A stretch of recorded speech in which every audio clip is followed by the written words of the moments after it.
हिमखंड का बाहरी भाग होता है। जिस प्रकार हिमखंड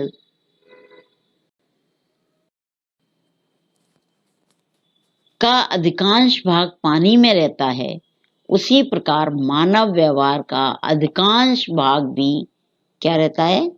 अनदेखा व अचेतन शक्तियों द्वारा संचालित होता है।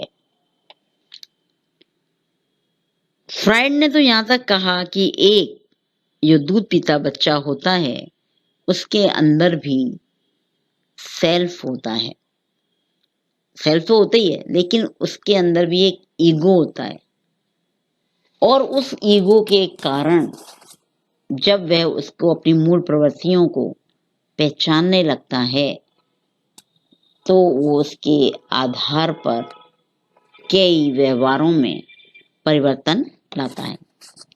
व्यक्तित्व के आंतरिक उपढांचे में 3 बातों को फ्राइड ने रखा है। उसने कहा है इड, ईगो और सुपर ईगो।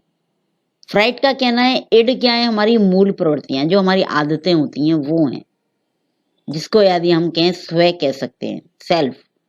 मतलब जो बात कूले और मीट सेल्फ की कर रहे हैं वो तो क्या है? फ्राइड का इड। और दूसरा अहम यानी कि ईगो। इड और ईगो दोनों मिलकर क्या करते हैं? सुपर ईगो को जन्म देते हैं, यानी कि ये अहम की क्या है? पराकाष्ठा है। हमेशा इड और ईगो में क्या होती है?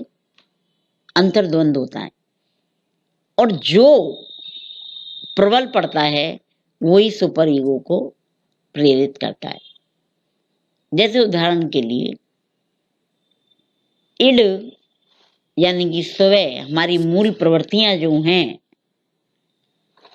जिससे भी प्रभावित हो रही हैं, जैसे ही ईगो उस पर हावी होता है तो हम उन प्रवृत्तियों को या तो कंट्रोल करते हैं या हम उससे अनुकूल व्यवहार करने लगते हैं।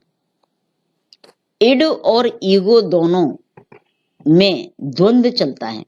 जैसे आपने सुना होगा कि एक अंतरात्मा होती है और एक शैतान की, यानी कि हमारे अंदर जब हम कोई काम करते हैं तो 2 अंदर से बातें आती हैं कि ये काम अच्छा है और ये काम बुरा है। लेकिन हमें सुनाई कौन सी देती है? क्योंकि इन दोनों के ऊपर जो नियंत्रण है वो किसका है? सुपर ईगो का है, अंतरात्मा जिसे अपन कहते हैं उसका है। तो जब हम कोई काम कर रहे होते हैं और इड प्रबल होता है, उसका अपने ऊपर प्रभाव ज्यादा हो रहा होता है, तो ईगो की बात हम नहीं सुनते, चाहे वो कहे कि ये कार्य या व्यवहार या क्षमता अच्छी है या बुरी है, तो हमें वही दिखाई देती है। और इसी प्रकार से अगर ईगो हम पर हावी होता है तो वो अपने हिसाब से हमारे व्यवहार के अंदर वो चीजें देखता है, करता है। विवेक जिसे अपन कहते हैं, उस आधार पर हम कहते हैं कि ये काम अच्छा है या बुरा है।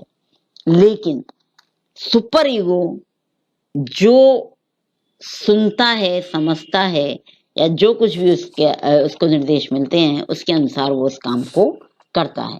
तो इस तरह से इड, ईगो और सुपर ईगो यानी कि इन दोनों के अंतर्द्वंद से सुपर ईगो यानी हमारी अंतरात्मा जिसको सर्वोपरि मानती है उसके आधार पर व्यवहार करती है। इसमें अगर हम देखें इड हमारी क्या है? जन्मजात शक्तियां से उत्पन्न सुखवादी सिद्धांत के अनुसार कार्य, अनैतिकता एवं समाज विरोधी कार्य होते हैं। इड क्या है? ये हमारी जन्मजात शक्तियां हैं और हमेशा ये आनंद या विलासवादी चीजों को ध्यान रखता है, उनमें हमारा ध्यान आकर्षित होता है और उसके अनुसार हम अनैतिक कार्य करते हैं या समाज विरोधी जो काम होते हैं उसको करने में हमें क्या मिलता है? आनंद आता है। ये हमारी क्या है? मूल प्रवृत्तियां हैं, या हम इसे कहें कि स्वार्थ का योग है, प्रेरणाएं हैं प्लस प्रेरणाएं कह सकते हैं, प्लस असामाजिक इच्छाएं आदि आदि आदि। तो ये सब जब मिल जाते हैं तो हमें गलत काम करने के लिए प्रेरित करते हैं, लेकिन उसी बीच ईगो हमें ये काम करने से रोकता है। यानी कि ईगो व्यक्तिगत एवं सामाजिक मूल्यों में संघर्ष होता है। तर्क और विचारों का सहारा लेना पड़ता है तथा इसका संबंध वास्तविकता से होता है। चेतन एवं तार्किक वास्तविकता से है, मतलब इड तो हमें क्या कर रहा है, जो हमारी जन्मजात शक्तियां हैं उनको उत्तेजित करता है, लेकिन ईगो उनको कंट्रोल करने के लिए एक नियंत्रण करता है। और जब हम देखते हैं कि इड उस पे हावी हो रहा है तो ईगो सुपर ईगो को कहता है कि इसको कार्य नहीं करना देना है या इसको इससे बचाना है। तब सुपर ईगो अपना काम करता है, उस व्यक्ति से उस गलत कार्य को करने के लिए रोकने का प्रयास करता है। अगर इड फिर भी हावी रहता है तो हम गलत काम कर जाते हैं, और अगर ईगो हम पर प्रबल हो जाता है तो हम उस गलत काम को करने से बच जाते हैं। तो सुपर ईगो क्या है? व्यक्ति की अंतरात्मा है जो निश्चित करती है कि व्यक्ति को अमुक कार्य करना है, चाहिए या नहीं। यानी कि सामाजिक मूल्यों व आदर्शों का योग है या संयोग अपन कह सकते हैं। उदाहरण देके हम बता सकते हैं कि माना एक व्यक्ति अत्यधिक भूखा है और उससे मिठाई खाने का मन कर रहा है, और ये भूखा यानी ये जो भूख है व्यक्ति के अंदर, वो क्या है? हमारी इड है, जम जाते हैं। भूख, प्यार, रोना, सोना, धोना, ये सब क्या है? पहले से क्षिप्त रूप में हमारे अंतर्मन में हैं, और परिस्थितियों के अनुसार ये क्या होती हैं? प्रबल होके प्रकट होती हैं। तो ये जो इड है, भूख हमारी क्या है? इड है।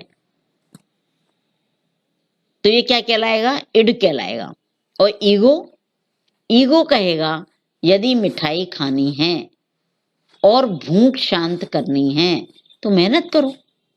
मेहनत करोगे पैसा कमाओ, पैसा आएगा तो तुम परिस्थितियों के अनुकूल अपने को ढालो।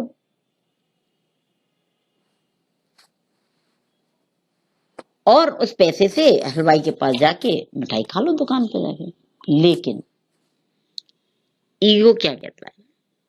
अगर परिस्थितियों के अनुकूल हो तो चोरी कर लो,